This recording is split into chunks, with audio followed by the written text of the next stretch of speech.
how to add location on Facebook. So in order to do that, let's head over right here to our three lines and then let's go right here to our profile.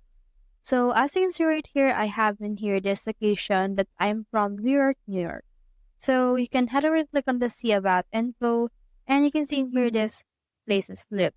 So we have in here the current city, the hometown as well.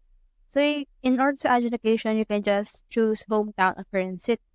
So for this one, let's add a current city and then let's put in here the city that you want. So for example, let's put in here Brooklyn. So once you have typed the Brooklyn, you can just choose in here from the suggestions.